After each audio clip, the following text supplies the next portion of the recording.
हरिहंत सिद्ध सूर्य उपाध्याय साधु सर्व अर्थ के प्रकाशी मांगलिक उपजा तिनको स्वरूप जान रागते भई जो भक्ति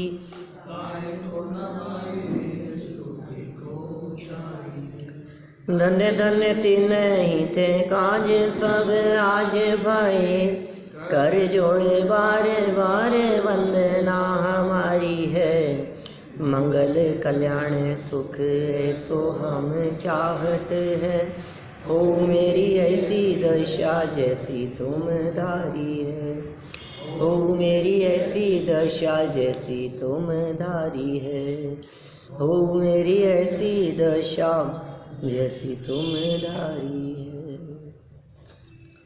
क्षत्र चूड़ामणि नामक ग्रंथ के आधार से दीपावली के पहले तक हम यहाँ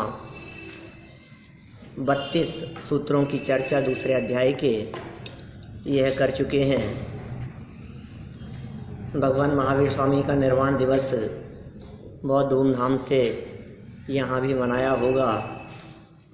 हमने भी मंगलायतन में 5-6 दिन शिविर के माध्यम से वो बड़ा आयोजन करके बहुत सुंदर रीति से मनाया। फिर वहाँ से वापस लौटते हुए मथुरा का एक कार्यक्रम था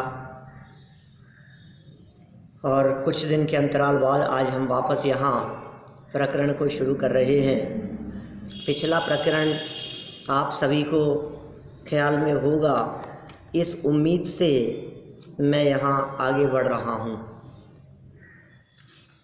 पेज नंबर 148 क्षत्र चूड़ामणि ग्रंथ दूसरा अध्याय श्लोक नंबर 33 नंबर का यह श्लोक है।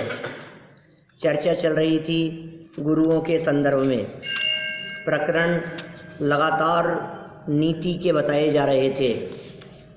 गुरु को देखकर, गुरु के सरल हृदय को देखकर जीवेंद्र कुमार का चित्त अत्यंत प्रफुल्लित हुआ, प्रसन्न हुआ। मन में बहुत प्रसन्नता का भाव जागृत हुआ कि अरे कितने सरल हैं हमारे गुरु, और जो महिमा पहले शिक्षा प्राप्ति के दौरान उसके हृदय में थी, मानो वो महिमा और अधिक बढ़ गई हो। गुरु शिष्य का परस्पर में परिचय हुआ। गुरु कैसे होते हैं और सच्चे शिष्य कैसे होते हैं, इनकी भी हमने अपेक्षित विस्तार से चर्चा की। हमारे गुरु मुक्ति के साक्षात कारण होते हैं। माने गुरुओं के बताए हुए मार्ग पर यदि ये व्यक्ति चले तो मोक्ष की प्राप्ति करे। लेकिन गुरु कौन, इसकी भी चर्चा हुई यहाँ कि वे सच्चे गुरु किस प्रकार के होते हैं। न केवल गुरुओं की चर्चा की, उन गुरुओं के योग्य शिष्य कौन हो सकते हैं उसकी भी विस्तार से चर्चा हुई। गुरु कैसे हो सकते हैं इसकी चर्चा हमने 1 दिन की थी, और शिष्य कैसे होने चाहिए इसकी चर्चा हमने 2 दिन की है। माने कुल मिलाकर के अपने आप को तलाशने और तराशने की ज़रूरत है। हम कैसे हैं और हमें कैसा होना है, कैसा बनना है, ये संपूर्ण द्वादशांगमय जनवाणी आत्म कल्याण और अपने सुधार के लिए ही है।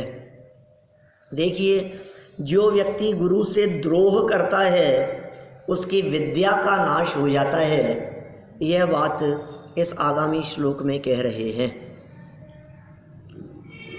गुरुद्रोहां गुणे को वा कृतघ्नानां न नश्यति विद्यापि विद्युदाभास्यात् मूलस्य कुतः स्थिति। नीतिकारों का श्लोक है। गुरु से द्रोह करने वाले, गुरु से विद्रोह करने वाले, कृतघ्नी उपकार को भूलने वालों का कौन सा गुण नष्ट नहीं होता है क्या? जो व्यक्ति गुरु से विद्रोह करते हैं उनका कौन सा गुण नष्ट नहीं होता, अर्थात सभी गुण नष्ट हो जाते हैं। उन लोगों की विद्या भी बिजली के समान क्षण स्थायी होती है। ठीक ही है, जड़ रहित वृक्ष की स्थिति कैसे हो सकती है? नहीं हो सकती। जिस तरह से जड़ें खत्म हो जाने पर वृक्ष टिक नहीं सकता, जड़ें नष्ट हो गई, अब वृक्ष नहीं टिक सकता है। वृक्ष के टिकाए रखने के लिए जड़ें मजबूत होनी चाहिए। इसी तरह यहाँ बात कह रहे हैं कि गुरु से विद्रोह करने वाला व्यक्ति, उसने अपनी जड़ें हिला दी। जितना जो कुछ सीखा है वो तो गुरु के माध्यम से सीखा है ना, मूल तो वहाँ है। जो कुछ भी सीखा है वो मूल तो वहाँ है। अब गुरु से किया विद्रोह। गुरु से विद्रोह का अर्थ गुरु की बात को स्वीकार नहीं करना, गुरु की बात को मानना नहीं, गुरु की बातों में उल्टे सीधे तर्क वितर्क करना, गुरु के प्रति बहुमान का भाव न आकर मैं नहीं मानता, क्या अब मेरे से तो नहीं हो सकता, अब कह दिया तो क्या हो गया, अब वो कह रहे होंगे, अब कह तो रहे हैं वो, लेकिन अब ऐसा नहीं होता वैसा। अभी वहाँ भी मंगलायतन में भी काफ़ी चर्चा इस संबंध में हुई। ब्रह्मचारी समत प्रकाश जी ने भी इस संबंध में काफ़ी प्रकरण लिए। माने गुरुओं के प्रति किस तरह का बहुमान का भाव होना चाहिए। आपको पता नहीं है गुरु के हृदय में क्या चल रहा है, आपको पता नहीं है वे गुरु क्या, उनको फ्यूचर दिख रहा है, आपको वर्तमान में कष्ट दिख रहा है, लेकिन वे आपका जीवन निर्माण करने वाले हैं। इसलिए गुरु की बातों को अंध होकर के स्वीकार किया जाए कि साहब अंध भक्ति तो हमारे यहाँ है ही नहीं, हमारे यहाँ जैन दर्शन तो परीक्षा प्रधानी है। आप कह रहे हो अंध होकर के गुरु की बातों को स्वीकार करें कि हाँ ऐसा ही कह रहे हैं, लेकिन अंध होकर स्वीकार करने के पहले गुरु का पक्का निर्णय कर लेना। समझ में आ रही है बात? एक बार परीक्षा प्रधानी होकर के गुरु का सच्चा निर्णय कर लिया, ये हमारे योग्य गुरु हैं, ये स्वार्थी नहीं है, इसमें इनका कुछ स्वार्थ नहीं है, ये हमारा ही भला करने वाले हैं, ये जो बात कहते हैं इनके द्वारा कही गई बात पूर्वाचार्यों से मिलान खाती है, ये जो बात कह रहे हैं ये बात भगवान महावीर स्वामी की परंपरा को आगे बढ़ाने वाली है, ये वीतरागता में धर्म बतलाते हैं, ये राग में उलझाने और फंसाने वाले नहीं है। पक्का हमने जब गुरु का निर्णय कर लिया, आफ्टर दैट अब आप सबमिशन हो जाना चाहिए उनके प्रति। क्या माने अब जो गुरु कह रहे हैं, अब ये मत सोचना कि यार ये तो कह रहे हैं ये छोड़ने के लिए, अभी इन्होंने तो कह दिया छोड़ दो, मैं फंस जाऊंगा जबरदस्ती। नहीं, कोई नो ऑब्जेक्शन, जो कह दिया है उसे स्वीकार करो, श्रद्धा से स्वीकार करो, बहुमान से स्वीकार करो, विद्रोह नहीं करना किसी भी बात में, गुरु की गलतियां नहीं निकालना। क्या यहाँ तो वो भी चूक गए, नहीं इस मामले में मैं नहीं स्वीकार करता उनकी बात को। तुम भैया तुम जानते नहीं हो, गुरु गुरु ही होते हैं। देखें जरा सरल अर्थ के बाद क्या कहते हैं, सरल अर्थ पढ़ें पहले। अखंडिका तो विद्रोह कर सकते हैं, वो गुरु ही नहीं है ना, गुरु के निर्णय में पहले बात आ गई ना, बाद में पता लगा। हाँ बहरूप किया था, हाँ वो गुरु नहीं थे तो बहरूपिया हो सकते हैं, वेशधारी हो सकते हैं, जिन्होंने वेश बाहर में धारण किया हुआ हो, अपने आप की प्रशंसा के लिए भी और जगत के जीवों को ठगने के लिए भी। ऐसे ऐसे जगत में कई मिल सकते हैं इस तरह के, किसी का नाम लेकर के उल्लेख करना जरूरी नहीं है, अपने मन में समझना और स्वयं व्यक्तिगत निर्णय की बात है भाई, ये तो समाज की बात नहीं है, व्यक्तिगत निर्णय करो आपको किन के बताए हुए मार्ग पर चलना है। आप व्यक्तिगत निर्णय करो कि हम इनकी बात मान रहे हैं, ये हैं कैसे, इस बात को आप पहले गहराई से समझ लीजिए।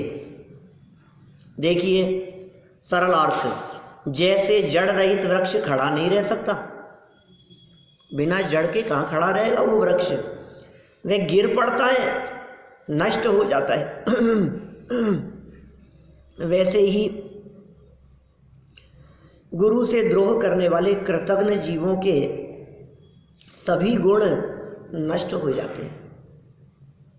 उनकी विद्या भी बिजली के प्रकाश के समान देखते देखते ही क्षणध्वंसी होती है। बिजली के प्रकाश के समान बिजली तो चमकी और नष्ट हो गई,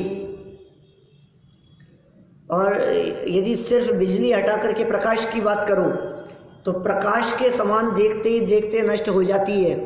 जैसे सूर्य का प्रकाश बहुत दिखाई दे रहा है और देखते ही देखते अभी इस शीतकाल के मौसम में अभी तो बहुत दिन दिख रहा है और देखते ही देखते 10-15 मिनट में एकदम और रात हो गई। ये क्या हुआ? ऐसे ढल जाता है ना दिन, प्रकाश दिखते दिखते ही एकदम खत्म हो जाता है, एक क्षण ध्वंसी होती है। देखिए विशेष अर्थ में क्या कहते हैं, गुरु का अर्थ यहाँ लौकिक अलौकिक ज्ञान देने वाले अध्यापक अथवा अपने से बड़े माता पिता भाई आदि से अपने लिए उपकार करने वालों से है। कि तो ये सब गुरु में शामिल किया है इनको। माने आज्ञा मानने का सवाल है ना, जहां जिस जगह पर आज्ञा मानने के सवाल की चर्चा चल रही है तो कह रहे हैं तुम्हारे माता पिता तुम्हारा बुरा नहीं सोचेंगे।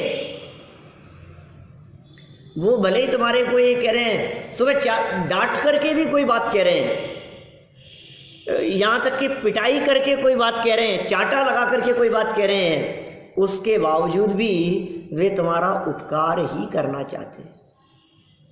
उनके मन में कोई स्वार्थ नहीं है। कितनी बातें कह दी। लौकिक गुरु का अर्थ क्या? लौकिक ज्ञान देने वाले। लौकिक ज्ञान देने वाले भी हो सकते हैं। स्कूल में पढ़ाने वाले अध्यापक कक्षा में खड़ा कर दिया, डांट दिया, बाहर खड़े रहो, क्लास से निकल जाओ, 2 दिन मत आना। वो जो सजा दे रहे हैं, जो भी पनिशमेंट दिया जा रहा है, वो शिष्य के सुधार के लिए दिया जा रहा है, द्वेष बुद्धि से नहीं। उस पनिशमेंट में भी उनकी करुणा छिपी हुई है, उस डांट में भी उनका वात्सल्य छिपा हुआ है। लौकिक विद्या देने वाले और अलौकिक ज्ञान देने वालों की तो बात ही क्या है। ऐसे हमारे दिगंबर गुरुओं की बात करो, हमारे विद्वानों की बात करो, उपकारी लोगों की बात करो, दोनों आ गए। लौकिक विद्या देने वाले और अलौकिक विद्या देने वाले, और अपने से बड़े माता पिता।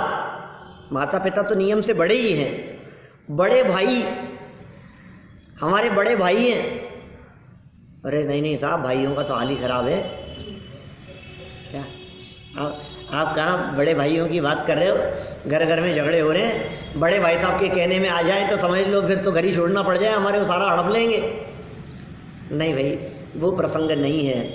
यहाँ तो शिक्षा और उपदेश देने संबंधी बातें हैं, धन के बंटवारे संबंधी बात नहीं चल रही है।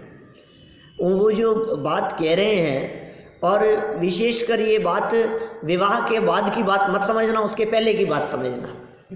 क्या आप यदि 10 साल के हैं और बड़े भाई यदि 15 साल के हैं, तो वो 5 साल बड़े हैं, उनका अनुभव ज़्यादा है, वो कोई बात आपको कह रहे हैं तो समझदारी से कह रहे हैं। आप यदि 15 साल के हैं और वो यदि 20 साल के हैं तो उनका अनुभव ज़्यादा है ना। ये जो आपसी मनमुटाव होता है ना, ये बात तो शादी के बाद की बातें हैं, स्वार्थवश। फिर तो जब संपत्ति का बंटवारा होने का समय आता है, धन का बंटवारा होगा, बिजनेस का बंटवारा होगा, फिर वो बहुत तरह की बात की बातें हैं। आज तक कभी ऐसा नहीं हुआ होगा कि शादी के पहले एक पिता के 2 पुत्रों में बंटवारा हुआ हो। बोलो, आपने कभी देखा ऐसा? माने उस उम्र तक की बात को यहाँ समझना चाहिए। तो दादा दादी हैं, माता पिता हैं, सारी बातें इसमें शामिल हो गई। अपने लिए उपकार करने वाले, और एक शब्द जोड़ दिया। इसके अलावा भी माता पिता, बड़े भाई, लौकिक शिक्षा देने वाले और अलौकिक ज्ञान देने वाले, इनके अतिरिक्त भी एक और वाक्य जोड़ दिया गया, अपने लिए उपकार करने वाले। निर्णय करना, ये साधर्मी है हमारे, इन्होंने आज तक हमारा भला किया है, हर काम में हमारा सहयोग किया है, तो आपको उनके बात का विद्रोह नहीं करना चाहिए। माने कृतज्ञ मत होना।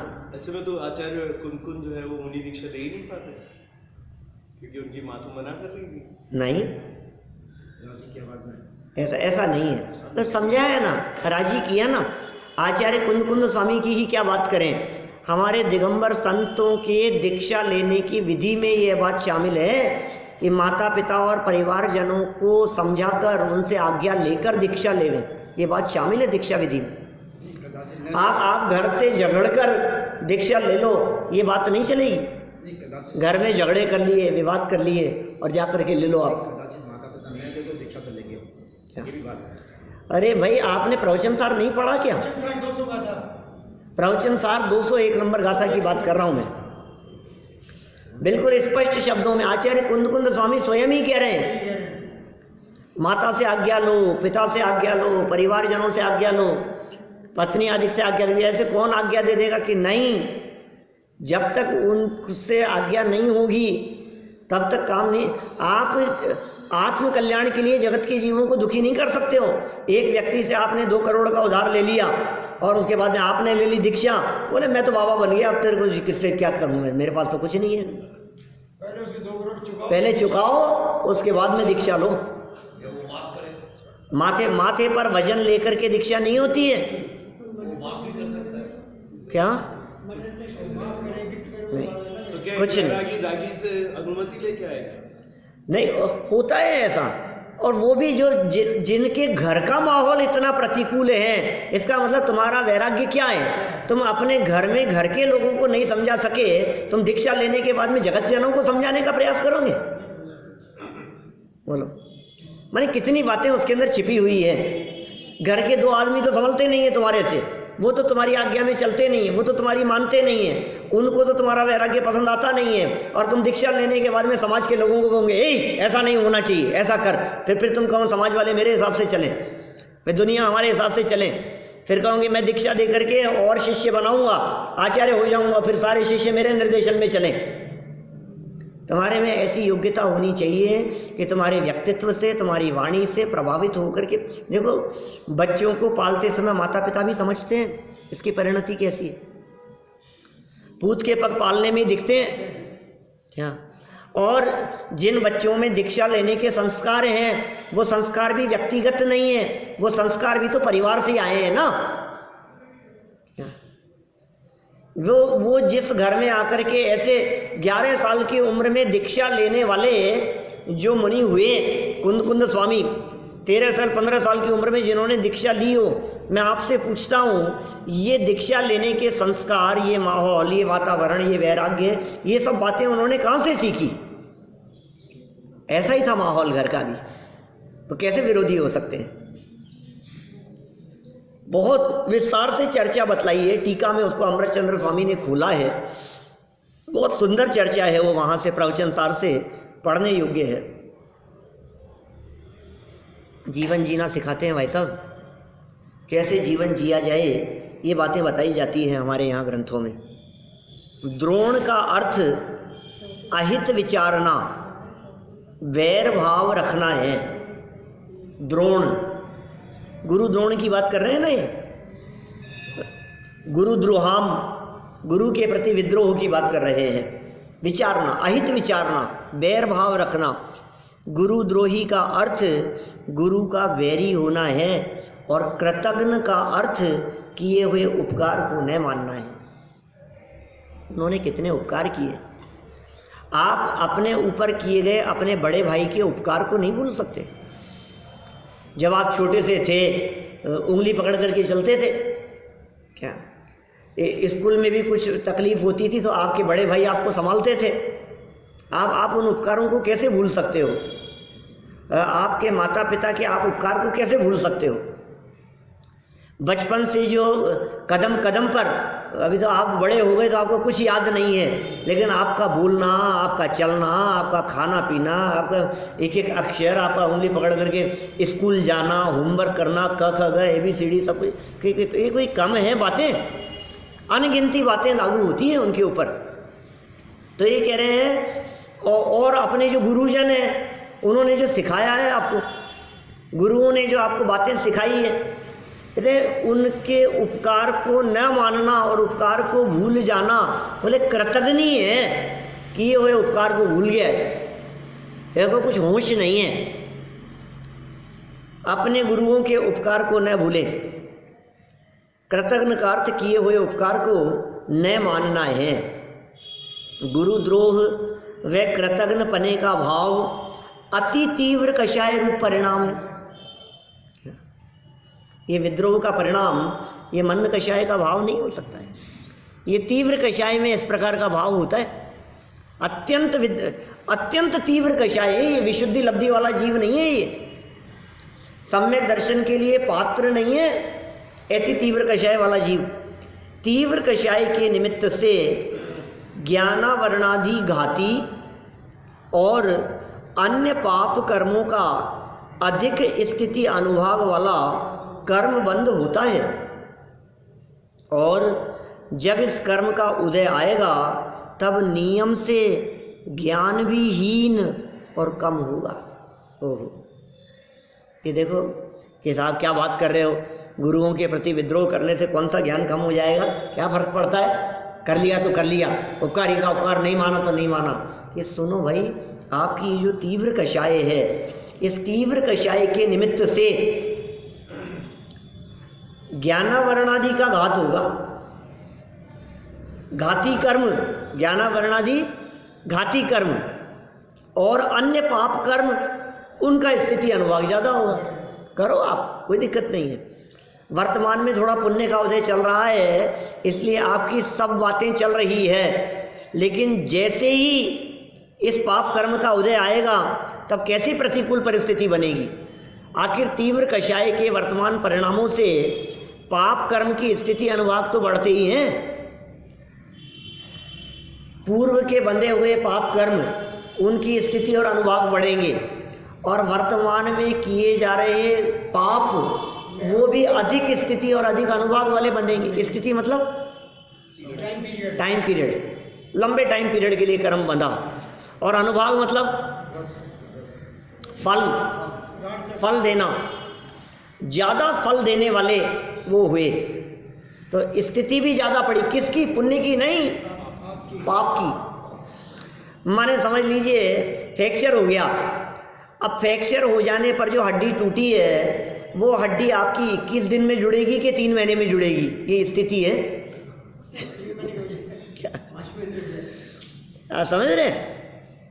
और 3 महीने बाद में भी उसका ऑपरेशन करना पड़ा, फिर 6 महीने और खिंच गए। ये क्या हुआ? ये बोले ये वो जो पाप कर्म था ना, उस पाप कर्म का टाइम पीरियड जो 21 दिन में आकर के नष्ट हो जाने वाला था, जो 7 दिन का पट्टा हल्का सा बंद करके और निपटने वाला था, वो 7 महीने तक खिंच गया।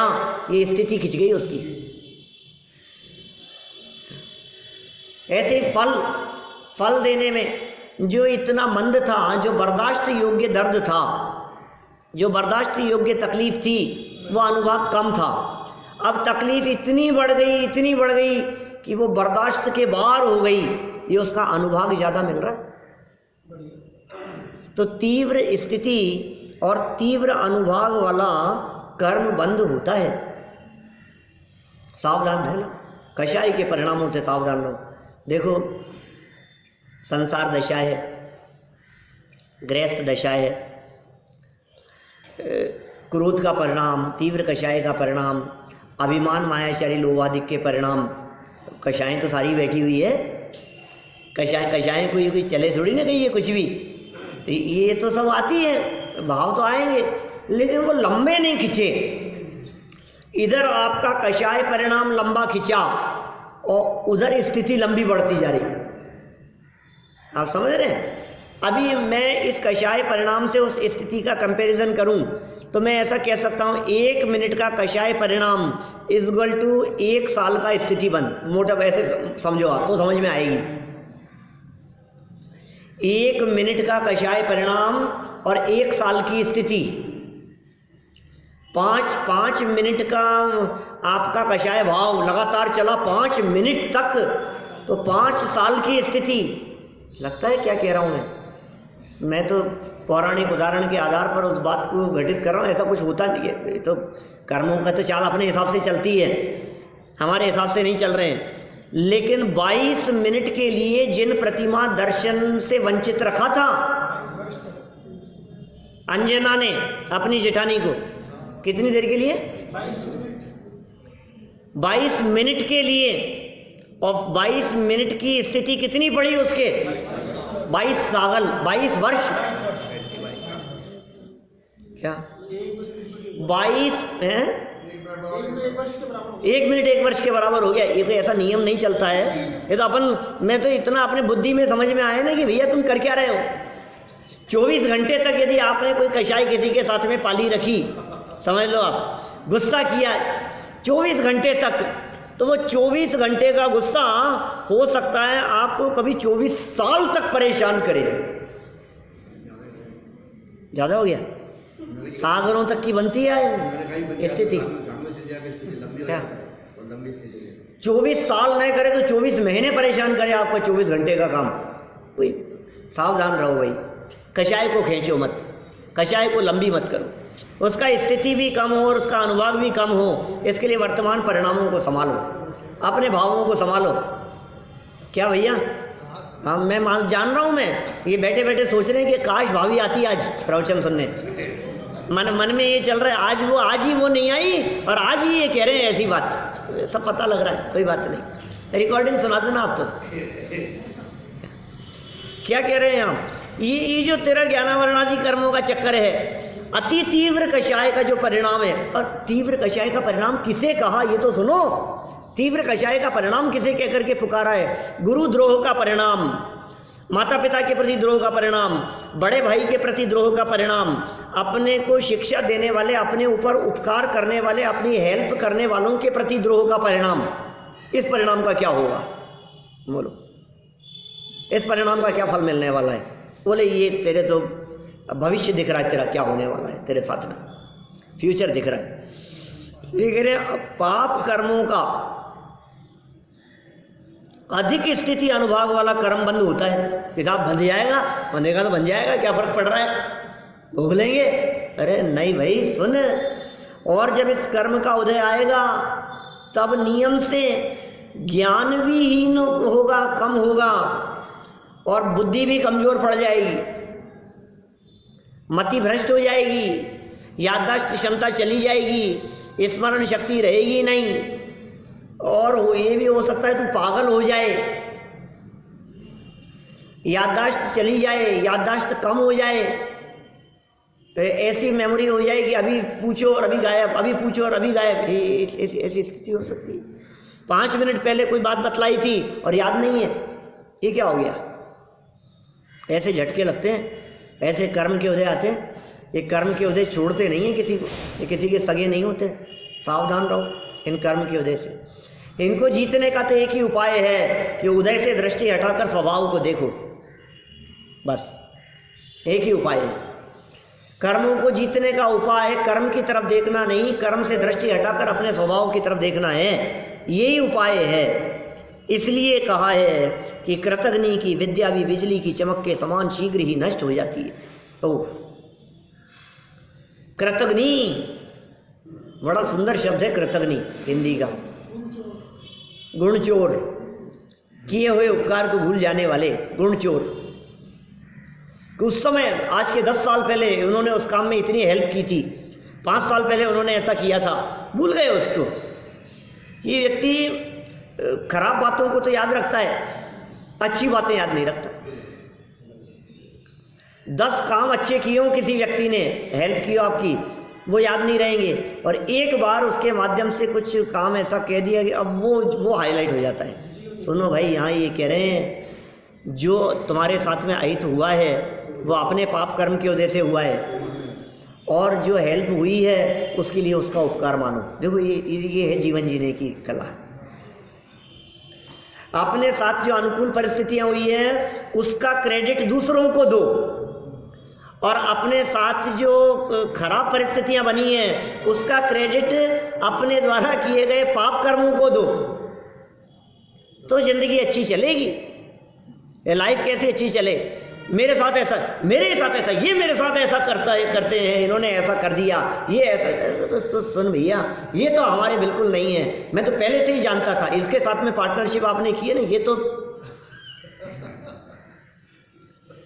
ये खा गए पैसा, ये ऐसा कर दिया। अरे कौन किसका पैसा खाता है भाई साहब? कोई किसी को लूटता नहीं है, ये अपने पाप कर्म का उदय है। लेकिन होता उल्टा है। उल्टा कैसा है? अच्छा काम होता है तो मैंने किया, और बुरा होता है तो इल्जाम दूसरे पे लगाता है। सर क्या हो रहा है? अच्छा हुआ ना, ये क्रेडिट दूसरे को नहीं देना चाहता, मैंने किया है, मेरा किया हुआ काम है, मेरी मेहनत है, मेरा पुरुषार्थ है, ये क्रेडिट अपने माथे पर लेना चाहता है। हम कहते हैं आप अपने कार्य के, अच्छे कार्य का क्रेडिट दूसरों को दो, फिर देखो आप लाइफ कैसी होगी।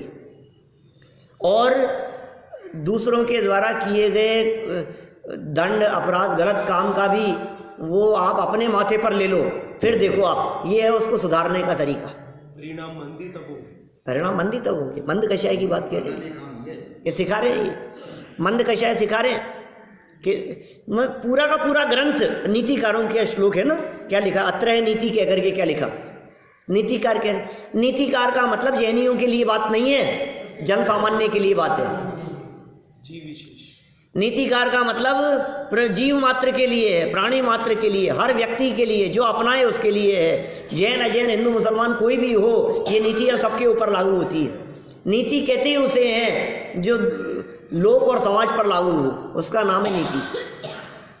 पड़ोसियों पर लागू होगी, पड़ोसी आपको गालियां देता है, आप अपने पाप कर्म का उदय समझ करके शांत रहो, और आपके साथ कुछ अच्छा हुआ उसका श्रेय पड़ोसी को दे दो, अरे नहीं नहीं साहब सब आप ही की वजह से है।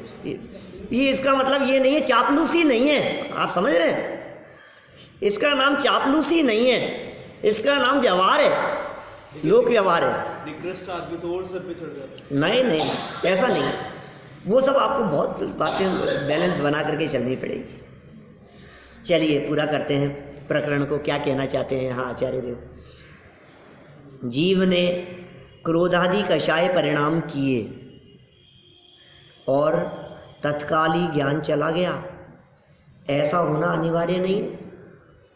इसने गुस्सा किया और ज्ञान चला गया, ऐसा तत्काल थोड़ी ना होता है। अब ये तो आएगा, लेकिन देर है, अंधेर नहीं है।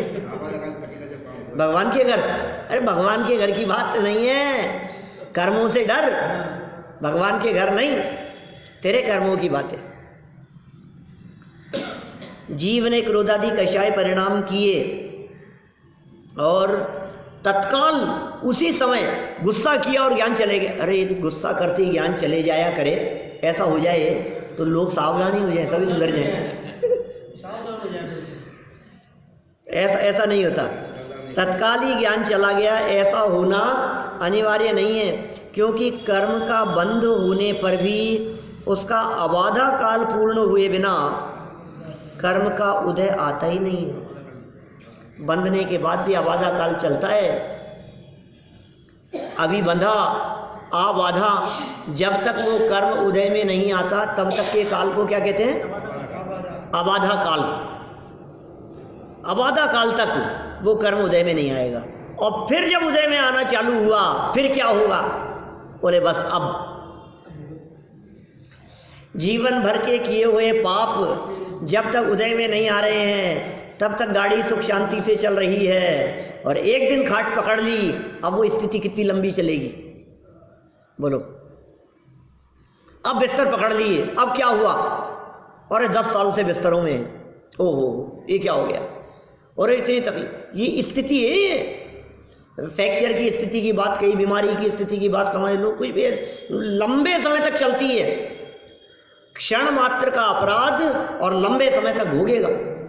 बनारसी दास जी की एक पंक्ति नाटक समय सार की, मैं उसको उल्टा करके कहता हूं, कौन सी, एक समय की कमाई तू अनंत काल खाएगो। नाटक समय सार की लाइन, एक समय की कमाई तू अनंत काल खाएगो, उल्टा कर दो, एक समय की भूल में अनंत काल गंवाएगो। ये चूक है एक समय की, सावधान रहो। एक एक समय की असावधानी आपको अनंत अनंत काल तक इस संसार में रुला देगी, रखड़ने को मजबूर कर देगी, सावधान रहो। इसमें भी अभिप्राय तो मेन कारण है, अभिप्राय ही मुख्य कारण है। वर्तमान परिणाम जब हम कहते हैं, टोटरमल जी जब बार बार में परिणाम संभालने की बात कहते हैं, तो वहाँ अभिप्राय ही मान करके चलना चाहिए। देखिए, क्योंकि कर्म का बंध होने पर भी उसका अबाधा काल पूर्ण हुए बिना कर्म का उदय आता ही नहीं है। हाँ, जब यथा योग्य समय में कर्म का उदय आएगा तभी उसके निमित्त से जीव को कर्म का फल मिलेगा। ज्ञान कब? अरे साहब तुमने कहा था गुस्सा करने से चले जाता है ज्ञान, तुमने कहा था गुरु द्रोह करने से ज्ञान चला जाता है, गया नहीं देखो हमारा तो इंतजार कर, थोड़ा सा जाएगा। ये आवादा काल पूरा होने दे, ये ज्ञान जाएगा। सर्वज्ञ कथित कर्म की प्रक्रिया को भी यथार्थ जान लेना चाहिए।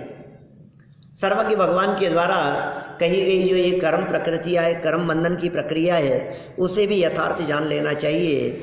यहाँ ध्यान रखने योग्य बात यह है कि अनेक समय में बंधे कर्म परमाणुओं का एक समय में उदय आता है। एक बहुत मार्मिक बिंदु है।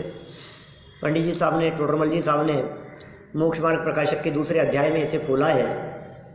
एक समय के बंधे हुए कर्म अनेक समयों में उदय में आते हैं और अनेक समयों के बंधे हुए कर्म एक समय में उदय में आते हैं। लगातार बंद करके वो जो एक निषेक रचनाएं तैयार होती है, उस निषेक रचनाएं मिलकर के अलग अलग समय के वो सब ग्रुप बन करके वो समय प्रबद्ध रूप से वो कर्म उदय में आते हैं। एक समय प्रबद्ध प्रमाण कर्म उदय में आते हैं। ऐसे हर समय के ऐसे ऐसे ग्रुप बन करके इस तरह से सारा का सारा ग्रुप उदय में आएगा, ऐसी स्थिति है। मैंने जब ये प्रकरण चलाया था, गेहूं के दानों का उदाहरण देकर के चर्चा की थी मोक्ष मार्ग प्रकाशक में। सच में वो जो निकले थे ना वो उदाहरण उस समय वो तत्काल सहज ही थे, वो तत्काल निर्मित थे। वो मूल से वो प्रकरण, उस प्रकरण को समझने के लिए वो उदाहरण, वो प्रसंग बड़े गजब के हैं। उसको एक बार गहराई से हमारे को सुनना समझना चाहिए। बहुत मार्मिक है, मज़ेदार है वो प्रकरण। तो ये सिद्धांतिक बात हो गई, एक समय के बंधे हुए अनेक समयों में और अनेक समय के बंधे हुए एक समय में उदय में आते हैं। और भी इसी प्रकरण को थोड़ा आगे बढ़ा करके कहा है, गुरुद्रोह सर्व गुणों का नाशक है, अकेले विद्या का ही नहीं और भी सारे गुण इसमें नष्ट हो जाते हैं। इस चर्चा को कल हम आगे बढ़ाएंगे। अभी यही।